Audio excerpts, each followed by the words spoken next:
Traditionally, a wyvern is a large bipedal creature with reptilian body, draconic head, 2 wings on its side, and a barbed tail with an arrow tip end. Not to be confused with a dragon, who is a quadruped, meaning having 4 legs.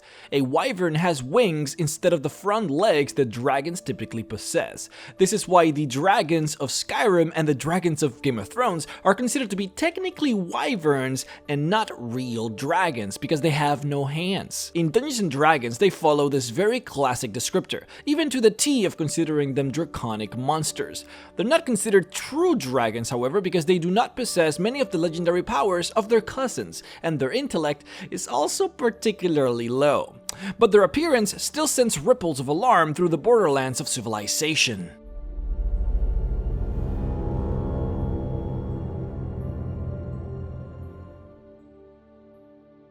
Before we start breaking down some of the secrets of the wyverns, let's first see what the monster manual actually tells us.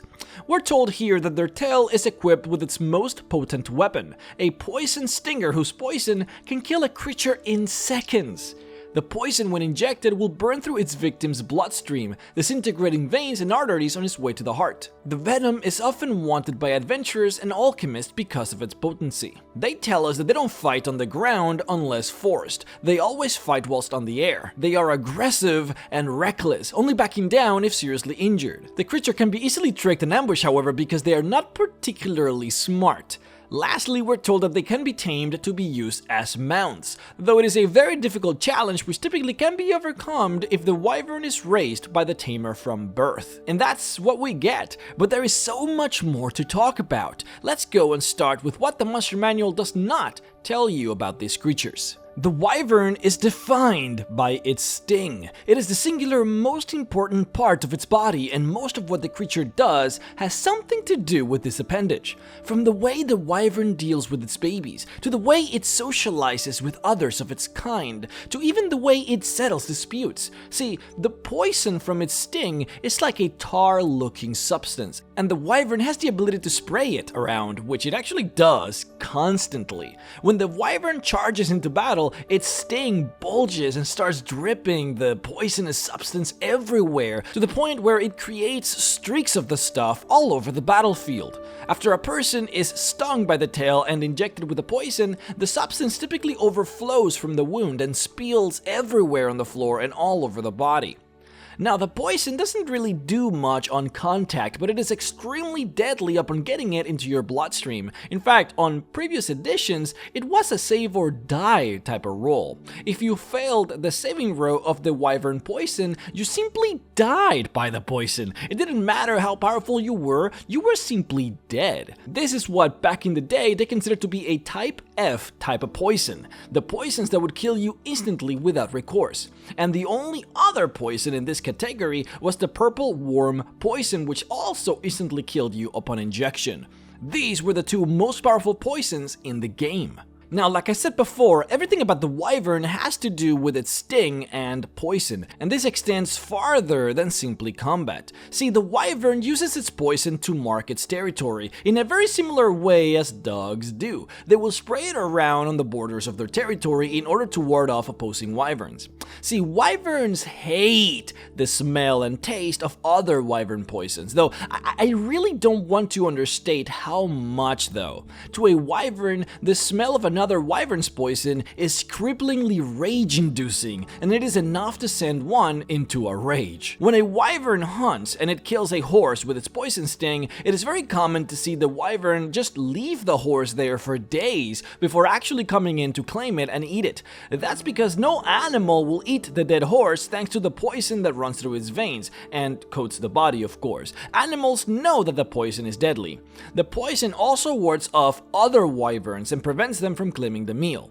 Wyverns are immune to wyvern poison, so theoretically speaking, it wouldn't hurt them to eat it, but they have this primal hatred for other wyverns' poisons. This is actually a fairly big issue for wyvern mothers. See, a wyvern baby will actually refuse to eat a meal if it was killed by the sting of the mother. No wyvern would ever willingly get close to or eat anything that has the poison of another wyvern. A baby would never eat a meal that has the poison of its mother. Even they are repulsed by it. This is why when a wyvern wants to feed its baby, they actually bring live targets back to the nest, so that the baby will practice using his own sting on the animal and then eat it afterwards. Wyverns are extremely solitary creatures, layering similarly to dragons, in very high perches and cave systems that overlook a large territory. They only hang out with their mate and babies, and typically will refuse to socialize in any way with other creatures or wyverns. They only ever group up with other wyverns if food is scarce, so as to have a better chance of dealing with dangerous monsters, but as soon as food becomes plentiful again, they become isolated once more. Now, as far as mating is concerned, wyverns always mate every other year. This is because typically they will get impregnated right before winter. It'll then take them about 2 to 3 months to lay the egg, and then the egg will hatch a month after that. So typically a baby comes out by the end of winter or by the beginning of spring. It'll then take that baby a whole year to grow and leave the nest, at which point the wyvern will then seek another mate and get impregnated again right before winter. Since a wyvern will not mate for as long as it has a baby on the lair, it ends up they mate and have babies once every 2 years. Now, the baby wyvern, as soon as it leaves the nest, will start a life full of confrontation. This is interesting because adult wyverns don't actually fight each other, only the young ones do, and they do so to contest and form their own territory. But adult wyverns, on the other hand, settle their differences and territory disputes in the most bizarre of ways. See, when wyverns find themselves in a confrontational situation, they know that hurting each other and leaving each other on the verge of death is terrible. See, wyverns eat a lot, and they have to be very active on a daily routine, so being cripplingly hurt in a battle is just bad for them. So instead, wyvern on wyvern confrontations are all about domination. And this is part of it, though the biggest reason really is just that it is very difficult for a wyvern to actually hurt another wyvern, and mainly because they are immune to each other's poison and they can't bite or claw each other. Sounds odd? Well, let me explain. The easiest way to win an encounter against another wyvern is actually to spill your wyvern poison in its mouth. This will guarantee that the wyvern will retch and will stop fighting and will run away feeling completely dominated. And because of this, the entire battle between two wyverns becomes a contest of who can spray their poison into the other one's mouth first. Now that you understand that, let's break it down so that you can see how this would look like on a practical sense. When wyverns challenge each other, they are completely mute. They stop doing their famous screeches because they don't want to get any poison into their mouth. They tight their mouths closed and will not open it for the remainder of the battle unless forced. This is particularly interesting because wyverns naturally are extremely vocal. See, the Monster Manual makes you believe that wyverns don't actually speak any languages, but that's actually false. Wyverns are fluent in Draconic. They just literally never speak it. Compelling a wyvern to speak is the hardest thing that you will ever do. Instead, what they're famous for are their two types of roars. First, a screech that sounds like a sizzling blade being dropped into water, and the other, a roar that sounds like a bull alligator. But when fighting, they close their mouths completely, which also prevents them from biting each other. During the confrontation, their talons will be used to attempt to grab onto the other wyvern's tail, or to generally slap it away so as to not get the stinger into your mouth. They also try and use their talons to grab onto the other wyvern and to keep it still. Since wyverns never fight on the ground, as it was told to us by the Monster Manual, the entire confrontation will happen in the air, so the entire time, the wyvern will be flapping its wings dramatically in order to stay afloat. To recap real quick, they can't bite each other because their mouths have to be closed. They can't claw at each other because they have to grab onto each other in the air. They are immune to each other's poison, so they cannot sting each other. Instead, they try to spray their poison into the other one's closed mouth. All of this while flapping their wings trying to stay in the air.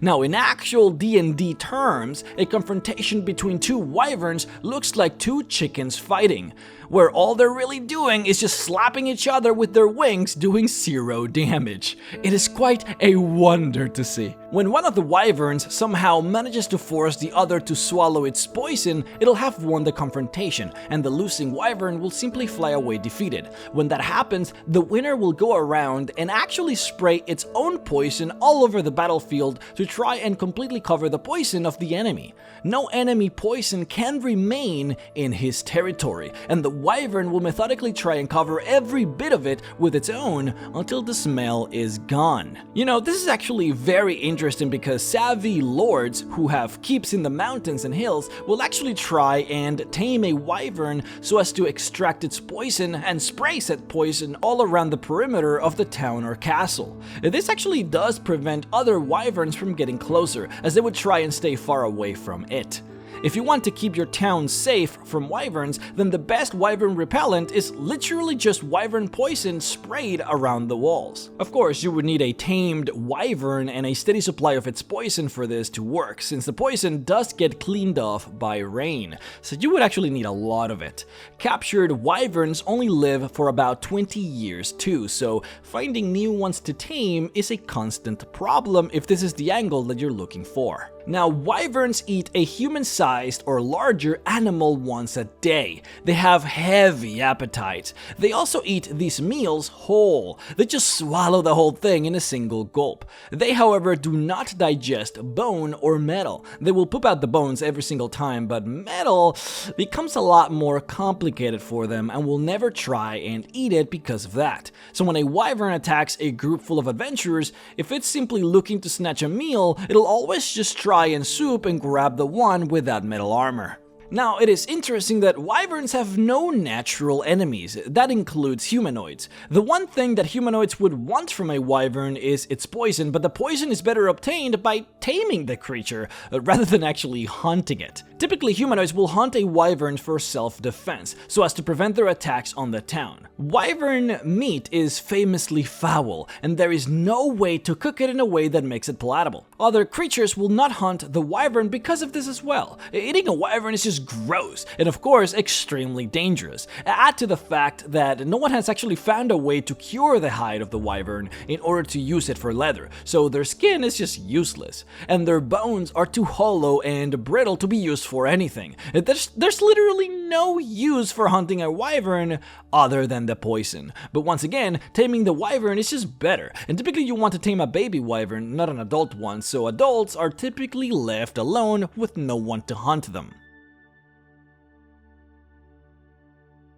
Hope you guys enjoyed the video. I would like to personally thank my Patreon supporters: Rukato Fan, Major Fail Gaming, Wyatt Curlin, Barry, Maskant, 5E Magic Shop, Thraxeris, Toby Oliver, Dylan Baker, Zach Powell, Spencer, Boeck, and Meaty Ogre at best for supporting me on Patreon at the $25 level. If you would like to support me as well, then please head on over to patreon.com/Mr. Rex to support. Thank you so much guys for watching the video, and I am sorry that it took too long. I'm actually working on 2 videos simultaneously because both of them had to do with the wyvern. This video and the video about the evolution of dragons, like how they kind of evolved from whatever they were into what they are now, and wyverns are kind of like a big deal in that discussion, so I wanted to have the 2 videos come out very close to each other, so expect that one in about 2 days. But in any case, make sure to watch the playlist full of D&D videos. They're all good, I promise. Make sure to follow me on Twitter if you haven't already, and leave me a comment down there, here or there, telling me if you liked the video or not, what you liked about it and what you didn't. But other than that, yeah, I mean, thank you guys for watching, and I hope to see you all in the next video. Bye-bye.